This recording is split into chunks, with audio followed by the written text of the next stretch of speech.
दोस्तों आज मैं आपको बताने जा रहा हूँ जनजातियाँ क्या होती हैं। जो एसटी बोलते हैं ना, वो जनजातियाँ होती हैं। ठीक है, तो मैं आपको ये मैप के आधार पर बताने जा रहा हूँ कि सर्वाधिक ज़्यादा यानी सबसे ज़्यादा सर्वाधिक जनजातियाँ कहाँ पाई जाती हैं। दक्षिणी राजस्थान में बांसवाड़ा में पाई जाती है। क्या सर्वाधिक जनजातियाँ यानी सबसे ज़्यादा प्रतिशत के हिसाब से सबसे ज़्यादा जनजातियाँ बांसवाड़ा में पाई जाती है।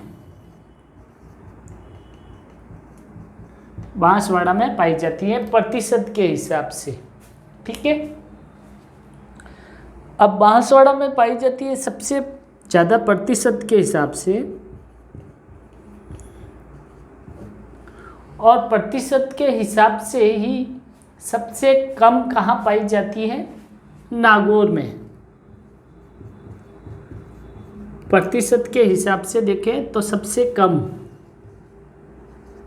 नागौर, सबसे कम जनजातियाँ प्रतिशत के हिसाब से नागौर में।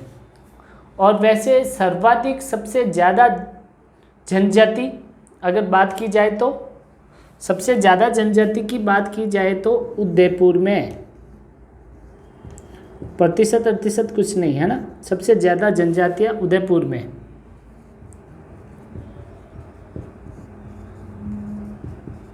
और इसी में सबसे कम की बात करें तो बीकानेर।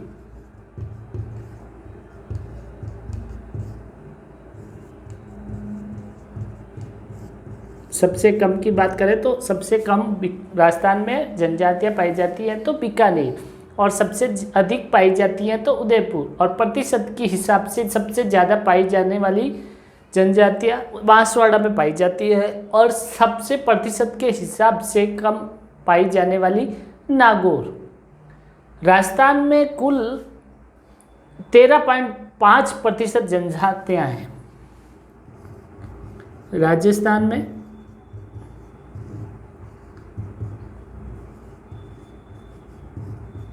13.5% जनजातियाँ हैं, जिसमें से सबसे सर्वाधिक बांसवाड़ा में पाई जाती है और सबसे कम नागौर में पाई जाती है। अब एक नाम आता है आपका माणिक्यलाल आदिम शोध संस्थान। क्या नाम है? माणिक्यलाल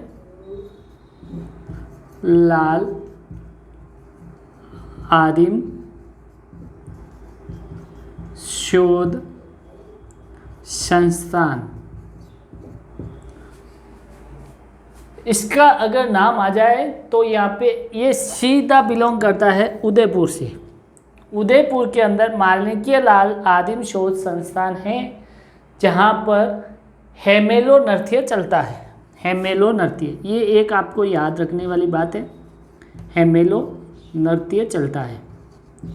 कई बार एग्जाम में पूछा गया है ये क्वेश्चन कि हेमेलो नृत्य का संबंध किससे है।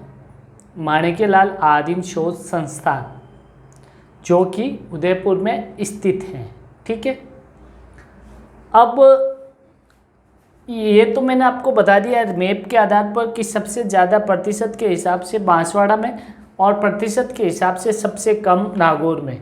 और वैसे देखा जाए तो सबसे ज़्यादा जनजातियाँ उदयपुर में रहती हैं और सबसे कम बीकानेर में रहती है।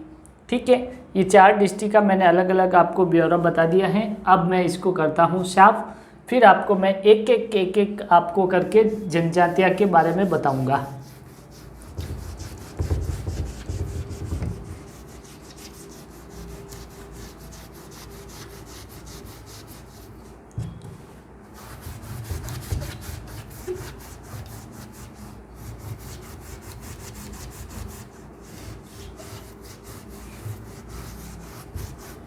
आपको हमेशा ध्यान रखना है कि कोई भी टॉपिक करें मैप के आधार पर ही करें, जो तो आपको जल्दी से याद होंगे। आपको रट्टा मार विधि नहीं करनी है। ठीक है ना, मैप के आधार पर आपको जल्दी से याद हो जाएगा। होगा कुछ नहीं, थोड़ा सा टाइम लगेगा, लेकिन आपको अच्छे से याद हो जाएगा। अब हम बात करते हैं कौन कौन सी जनजातियां राजस्थान में पाई जाती हैं। तो सबसे पहले हम बात करेंगे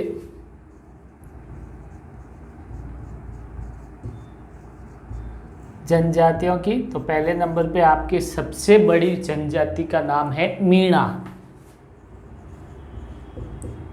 जो एजुकेट में भी सबसे आगे हैं, एजुकेशन के मामले में सबसे आगे हैं। फिर इसके बाद में 2 नंबर पे बात करेंगे अपन भील। फिर 3 नंबर पे बात करेंगे अपन ग्रासिया, मीणा भील ग्रासिया। फिर 4 नंबर पे अपन बात करेंगे, 4 नंबर पे आएगी आपकी शहरिया।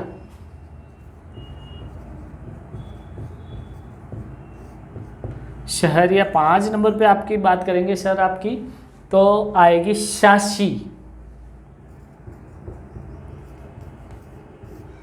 6 नंबर पे बात करेंगे तो आपके आएगी कथोड़ी।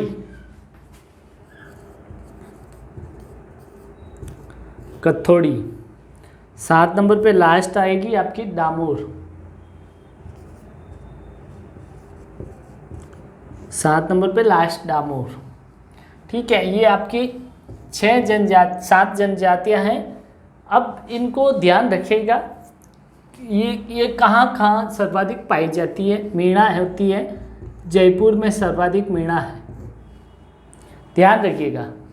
उदयपुर में सर्वाधिक मात्रा में भील है। ठीक है, ग्रासिया है आपके सबसे ज़्यादा सिरोही में।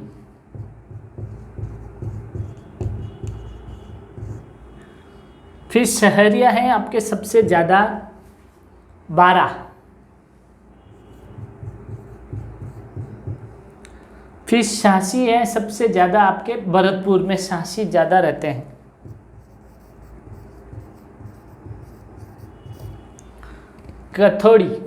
कथोड़ी उदयपुर में सबसे ज़्यादा है।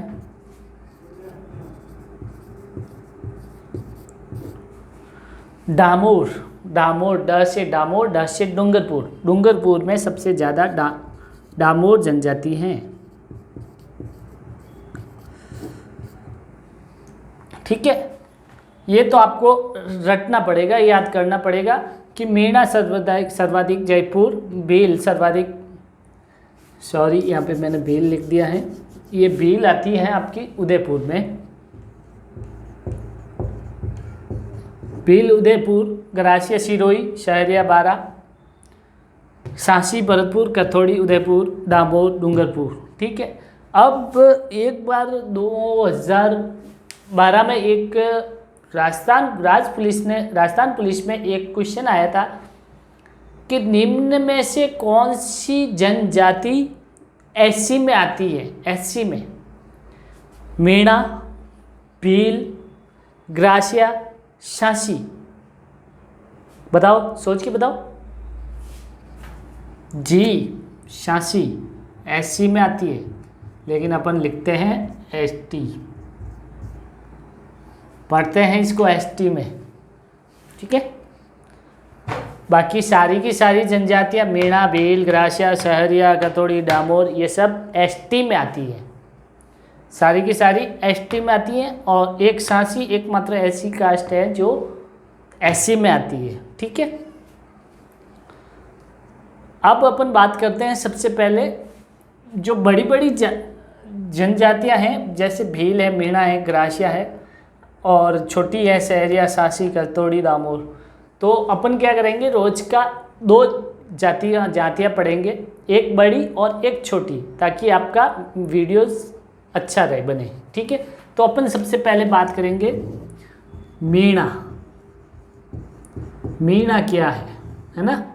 मीणा जनजाति के बारे में बात करेंगे तो मीणा जनजाति, मीणा शब्द मीन से बना है। मीणा शब्द मीन से बना है, मीन से बना है मीणा शब्द। मीन का पर्यायवाची होता है मछली, मछली का पर्यायवाची है मीन, या मीन से बना है मछली। ठीक है, कहते हैं कि इसकी उत्पत्ति हुई है आपके मत्स्य अवतार। उत्पत्ति मत्स्यतार, उत्पत्ति हुई है मत्स्य अवतार भगवान विष्णु से। किससे? विष्णु से। भगवान विष्णु से इनकी उत्पत्ति हुई है। 10 अवतार तो इनके विष्णु के हैं, लेकिन अभी तक 9 अवतार हुए हैं। कितने? 9 अवतार हुए हैं। कहते हैं कि जब पृथ्वी पर पाप बढ़ जाता है तो भगवान विष्णु अवतार लेते हैं और पूरी सृष्टि का विनाश करते हैं। जब इन्होंने मत्स्य अवतार लिया था तब पूरी सृष्टि का विनाश किया। उस समय कहते हैं कि विनाश के बाद सबसे पहले पृथ्वी पर कोई जीव पैदा हुआ है तो वो हुआ है जलीय जीव। जलीय जीव जिसका नाम है मछली। मछली से बना है मीन। मछली का पर्यायवाची है मीन और मीन से बना है मीणा। ठीक है, उत्पत्ति आपको समझ में आ गई ना। अब देखिए विष्णु के अवतार तो 10 हैं,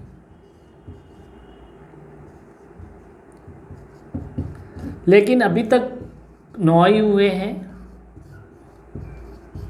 लेकिन आधुनिक बुकों में, प्राचीन ग्रंथों में लिखा गया है कि 10वां अवतार अभी होना विष्णु भगवान का बाकी है।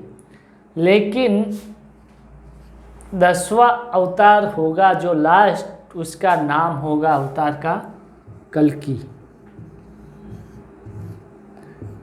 10वां अवतार, ठीक है, लास्ट है।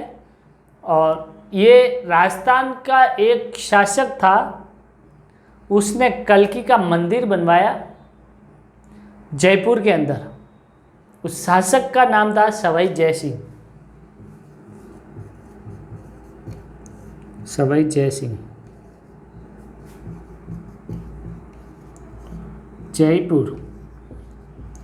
जयपुर में आज भी है वो मंदिर कल्कि देवी का, जहाँ पूजा की जाती है।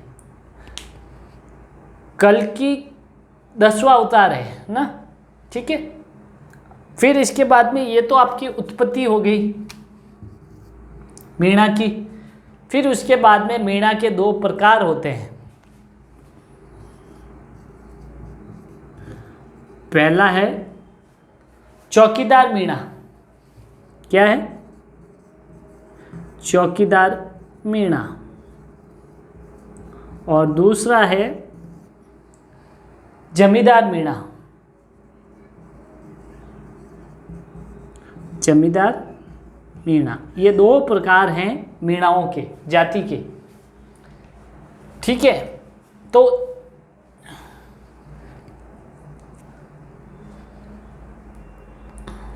इसमें कहते हैं कि चौकीदार मीणा होते हैं जो उच्च श्रेणी के माने जाते हैं, क्योंकि सरकार के द्वारा उनको चौकीदार का पद मिला होता है, इसलिए सरकार के द्वारा उनको पेमेंट वितरित किया जाता है। और जमींदार होता है जो निम्न वर्ग में पाए जाते हैं, जो अपनी अपनी ज़मीनों का या दूसरों की ज़मीनों का लेखा जोखा रखते हैं। जयपुर में पहले मीणाओं का शासन था। जब मीणा पुराण में मगन सागर ने 5200 गोत्र का अध्ययन किया था। मगन सागर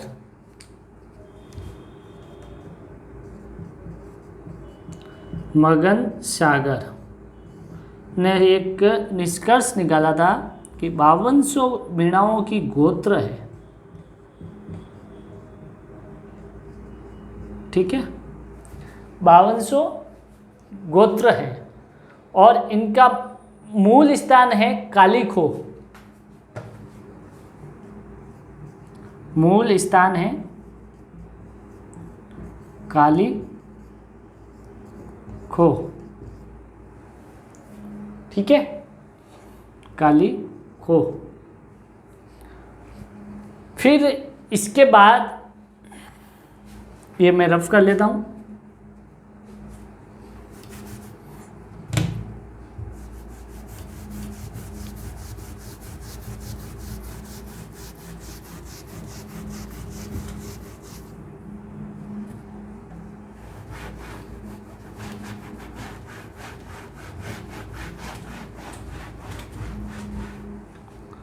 फिर इसके बाद इनका आता है मीणाओं का मुखिया।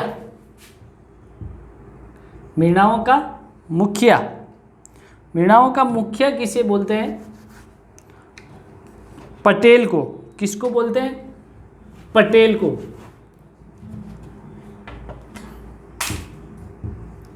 मुखिया पटेल को बोला जाता है। जो पटेल कहता है, मुखिया कहता है, वही उनको करना होता है। ठीक है ना। फैसला अंतिम माना जाता है मुखिया का, यानी पटेल का। और सबसे बड़ी इनकी नियात होती है, पंचायत होती है 84। सबसे बड़ी पंचायत इनकी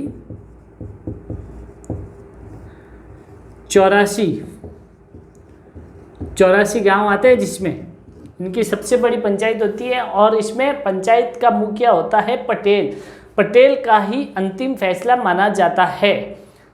और एक इसमें एक और बात है, जंगल में जो घर बनाते हैं उनको बोलते हैं मेवासे। क्या बोलते हैं? मेवासे। जब जंगल में वो पेड़ों की टहनियों के ऊपर बनाया जाता है, उनको बोलते हैं मेवासे। मेवासे, ठीक है। फिर एक होता है अनाज की कोटी। अनाज की कोटी को बोलते हैं ओनरी, ओवरी। ठीक है, ओवरी बोला जाता है। फिर एक गांव होता है, गांव को बोलते हैं पाल। गांव को बोलते हैं पाल। फिर इसके पश्चात एक मोहल्ला, गली मोहल्ला होता है ना, उनको बोलते हैं फला। फला। फिर इसके बाद में बिलों का एक होता है रणघोष। रण में जाते हैं, युद्ध करते हैं, तो एक उनका नाम होता है फायरे। फायरे, फायरे, फायरे रणघोष होता है। जब फायरे फायरे बोल के युद्ध के मैदान में ये जाया करते थे। ठीक है।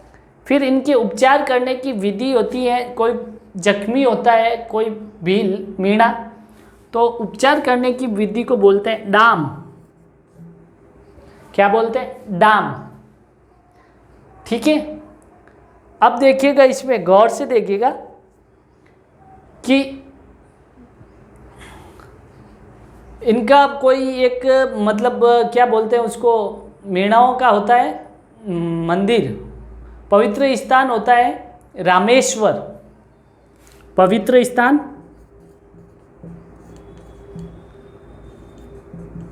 रामेश्वर,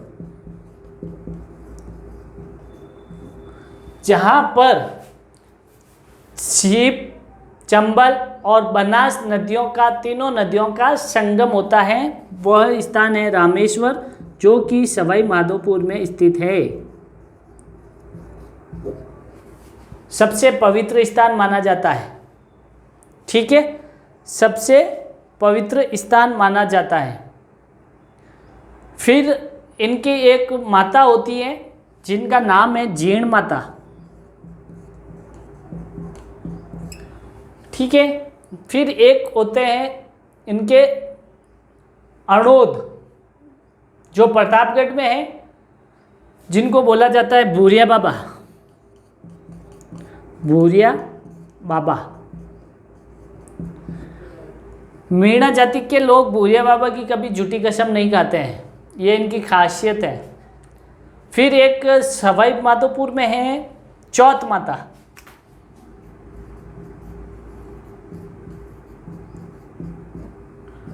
ठीक है, चौथ माता। फिर एक है करौली में केला माता।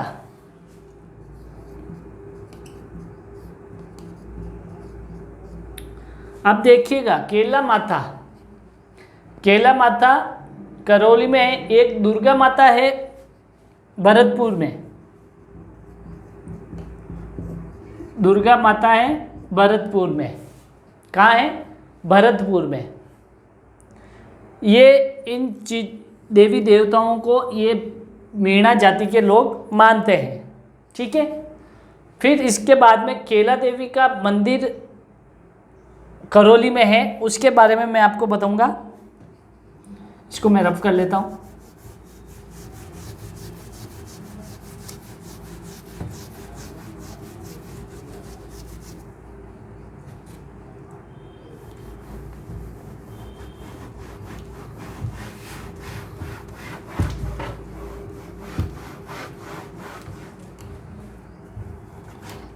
देखिए, एक है त्रिकुट पर्वत।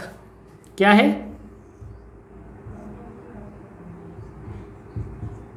त्रिकुट पर्वत। और एक है त्रिकुट पहाड़ी। त्रिकुट पहाड़ी, दोनों अलग अलग हैं। एक पर्वत है और एक पहाड़ी है, नाम एक ही है। त्रिकुट पहाड़ी पर एक जैसलमेर दुर्ग बना हुआ है, जो जैसलमेर में ही है, जैसलमेर दुर्ग, ठीक है। और त्रिकुट पर्वत पर केला माता देवी का मंदिर है। केला माता, देखिएगा, के से केला माता,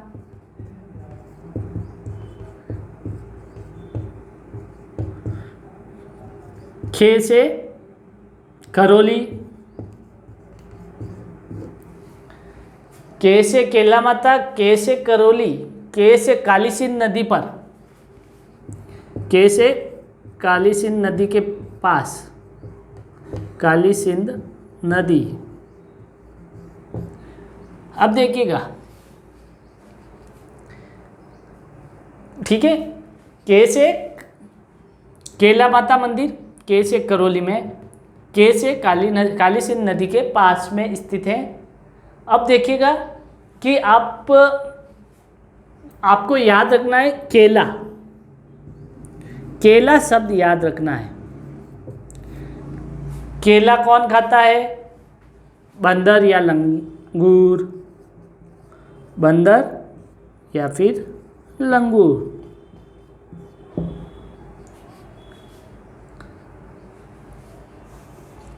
बंदर के रूप में किसको पूजे जाते हैं? हनुमान जी को। हनुमान जी की माता का नाम क्या था? अंजना।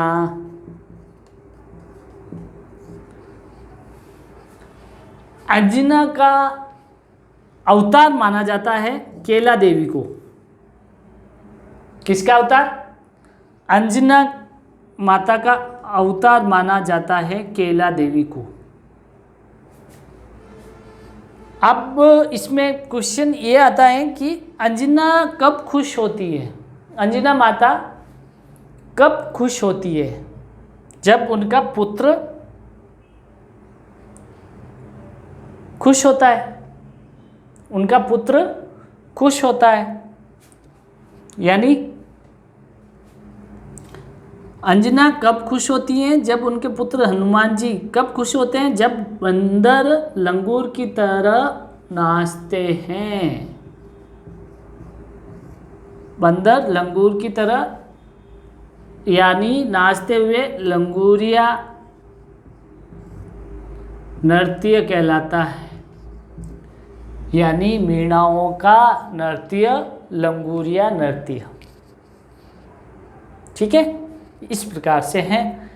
केला शब्द आपको याद रखना है, केला से बना, केला खाने वाले बंदर और लंगूरिया को लंगूर को केला पसंद है। बंदर और केला। बंदर किसका प्रतीक माना जाता है? हनुमान जी का।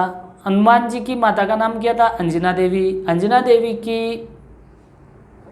देवी का रूप माना जाता है केला देवी को, अवतार, ठीक है। अंजना देवी कब खुशी होती है? जब हनुमान जी खुश होते हैं। हनुमान जी कब खुश होते हैं? जब बंदर लंगूरिया नृत्य करते हैं, ठीक है। इस प्रकार से आपका ये हो गया है। देखो मैंने आपको क्या क्या करवाया था। उत्पत्ति करवाई सबसे पहले। उत्पत्ति में क्या बताया था? फिर इसके बाद में प्रकार बताए थे। फिर इसके बाद में आपको बताया था मैंने मुखिया, लाइन वाइज से आपको याद करने हैं। फिर इसके बाद में पवित्र स्थान बताया था। फिर इसके बाद में आपको क्या बताया था, देवी देवताएं बताए थे, देवी देवता। फिर इसके बाद में आपको क्या बताया था, नृत्य बताया था इनका, लंगूरिया नृत्य। ये 6 टॉपिक लाइन से ही बताए थे। उत्पत्ति आपकी होती है, मत्स्य अवतार भगवान विष्णु के अवतार से इनकी उत्पत्ति हुई। मीन का पर्यायवाची मछली, मछली का पर्यायवाची मीन सबसे मीणा बना है, ये इनकी उत्पत्ति है। फिर इनके प्रकार चौकीदार मीणा, जमींदार मीणा 2 प्रकार होते हैं। फिर इनका मुखिया को बोलता है पटेल। स्थान रामेश्वर धाम, जो तीनों नदियों का संगम चंबल और बनास, तीनों नदियों के संगम स्तर पर रामेश्वर नामक स्थान है, जो कि सवाई माधोपुर डिस्ट्रिक्ट में स्थित हैं। ठीक है। फिर इनके देवी देवताएं बताए थे, जीण माता, भूरिया बाबा है, जिनकी जूटी का श्रम भील जाति के लोग, मीणा जाति के लोग कभी नहीं खाते हैं। फिर चौथ माता, केला देवी का मंदिर करौली में। ठीक है। फिर दुर्गा माता का मंदिर भरतपुर में। देवी देवताएं मैंने आपको बता दिए। नृत्य आपका लंगूरिया नृत्य है। ठीक है। ये आपके भील मीणा जाति हुई कंप्लीट। फिर इसके बाद में आपको एक मैं छोटी जाति का बताने जाऊंगा। छोटी जाति है आपकी शासी के बारे में बताऊंगा। फिर आपका आज का वीडियो यहीं ख़त्म करूंगा, विराम दूंगा।